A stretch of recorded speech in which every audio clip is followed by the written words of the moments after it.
If you love learning about the Crusades and you would like a nice, succinct volume that really wraps up not just the story of the Crusades itself, but its role in history and the various elements in understanding the Crusades that you may need to explore a little more, then today's book just might be for you.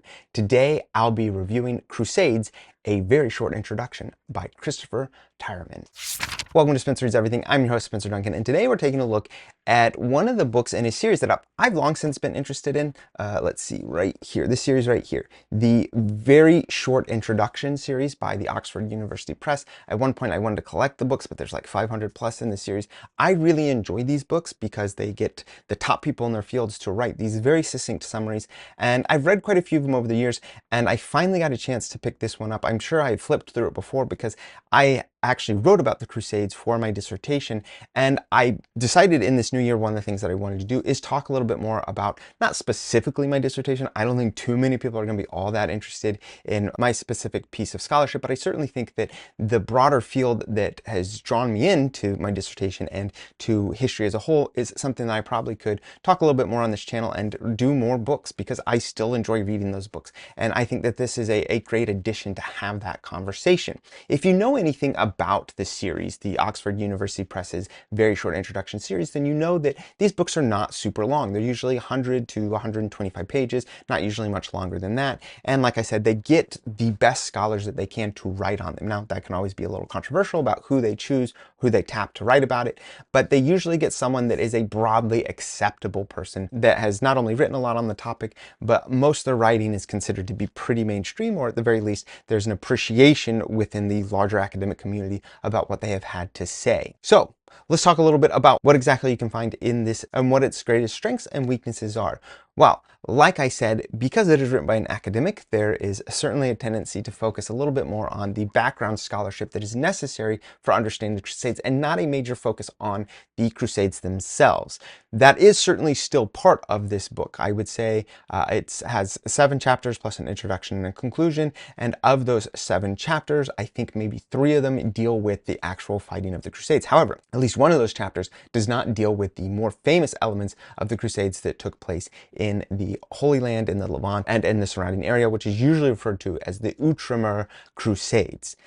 You do have at least one chapter that deals with other parts of the Mediterranean that are also part of this larger crusading question or movement, which I must say I found especially interesting because that is what I personally have written on. That being said, let me give you a breakdown of exactly what this book goes over and why you would greatly appreciate it if you already have some understanding of the Crusades, but you just want someone to come in here and kind of, make things a little clearer for you, not necessarily give you a whole bunch more of in-depth scholarship, but to just make things a little clearer and then hopefully set you on your way to go learn more. I think that's probably the main point of this whole series, is to give you ideas of what else you could be studying once it kind of helps you get all the major pieces in place so that you understand broadly what the main strokes are of a topic. And I certainly think that this book does a good job at that, especially in terms of detailing what are some of the various schools of thought when it comes to the Crusades and addressing the Crusades. So first of all, the very first chapter after the introduction is trying to define what exactly a crusade is. That is incredibly important. It would be easy to say that the fighting that took place in the 11th and 12th century by the European forces, you could just say that that was, efforts at territorial expansion, and you could just write it off as any kind of medieval conflict that just so happened to have maybe a religious element in there. You could, or as he strives to do, you could give it a more specific definition, and in so doing have a better idea of what we mean when we say the Crusades, and why something would even be called the Crusades, and when exactly the concept of a crusade came into creation, which, by the way, it did not exist at the time of the Crusades. This is something that is going to be developed in the narratives that are written in the generations and even in the centuries after what we now call the Crusades happened. One of the things that is greatly beneficial to the Crusades is how many narratives were written, and with these years of scholarship since then, our ability to take those narratives and to say, see, this is exactly what happened. Of course, that leaves a lot out, and it gives a pretty simplified explanation of the Crusades that could leave out a lot of reasons for what actually caused the Crusades or what were some of the background forces of it. And so that's one of the things that definitely gives value to even trying to give a definition to the word Crusades and understanding when it first got used and how it can be tied to these specific moments of conflict. And then he has the second chapter, Crusades in the Eastern Mediterranean. Like I said, those are going to be your more more famous crusades. They're going to be the ones that deal with the actual taking of Jerusalem and the other major cities in the area, and that's going to deal with all your biggest named individuals, Richard the Lionheart and Saladin. That is all going to be part of the better known parts of the Crusades. And then, like I said, he then takes on what I really appreciated, and that is Crusades in the West, where he explores a couple other elements of what have since been grouped in with this concept of the Crusades, most notably fighting in places like Spain, although not exclusively in Spain. And like I said, that is what my dissertation is about. And he addresses that, and he talks about why there might be some various opinions about whether this should be grouped in with the Crusades, how it can be tied to the Crusades, but also what are some of the limiting elements in terms of its association with this larger crusading movement. And there's a lot to be discussed there. And so I really appreciate that he had that chapter. And if you want to know more about that, there is a great deal of books. And again, that's one of the values of a book like this, that can give you more details. I had the opportunity of reading a lot of them to write my dissertation. That is one of my favorite chapters in this book specifically, although maybe not my favorite, because I really appreciate where he talks about the legacy of the Crusades, which chapter 4 takes on the impact of the Crusades in the time period. But then what's really important is its longevity and how much of the Crusades goes on to have a defining element to eventually even the idea of nation state building throughout Europe.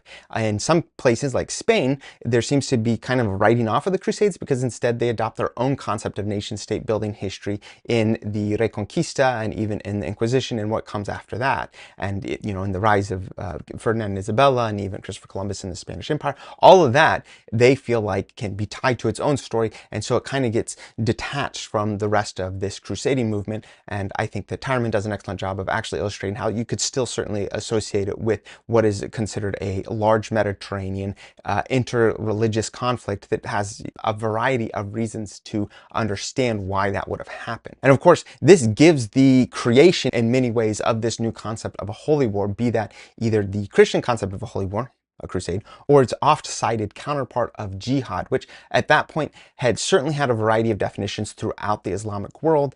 And in this case, we were actually going to see much more a solidifying idea of jihad that seems to be a little more universally accepted within the Muslim world. And it's going to start to incorporate much more of this interreligious conflict that had not necessarily been as quite well defined.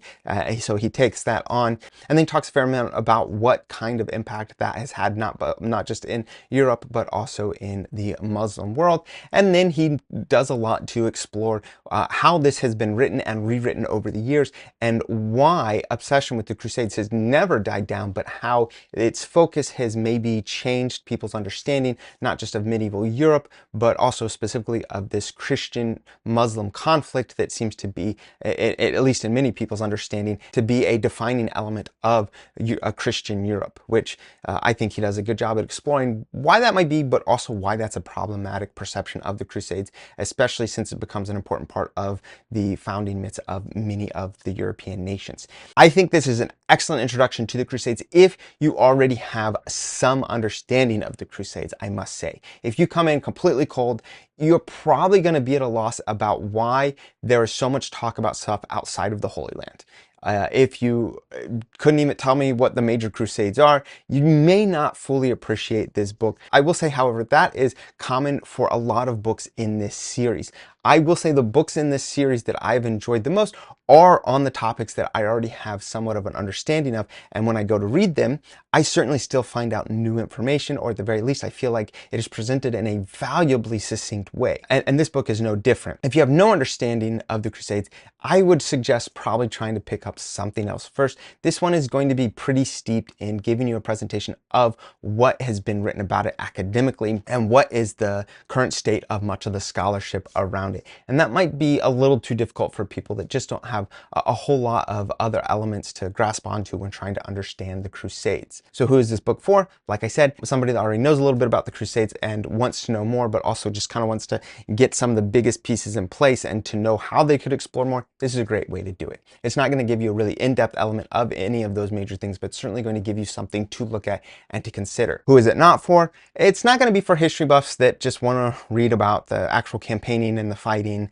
It's not going to be for somebody that doesn't have any understanding whatsoever of the Crusades. I think that despite the name, this is actually kind of hard to give you quite the type of introduction that I think would be necessary for you to dig deeper into the topic. But it certainly gives you something to start with if you want to just kind of understand what are even those big pieces that I would like to have in place, or what are the major debates in the field. Even if I don't really understand much about the field, it can be used for that. And I would recommend this to anyone that does want to know a little bit more about the Crusades. I'm just saying that it may not be the first book you want to go to if you have no understanding. However, if you do have a decent understanding, or really any understanding of the Crusades, it's a great book to read. Again, it has a very valuable and succinct approach to giving you a pretty broad outline of the things you need to know to further understand the Crusades. Please let me know in the comments your thoughts on this book, its approach, or any other books that might be a good introduction to such a big and complicated field. I would certainly like to know what you guys have to say. Please let me know in the comments.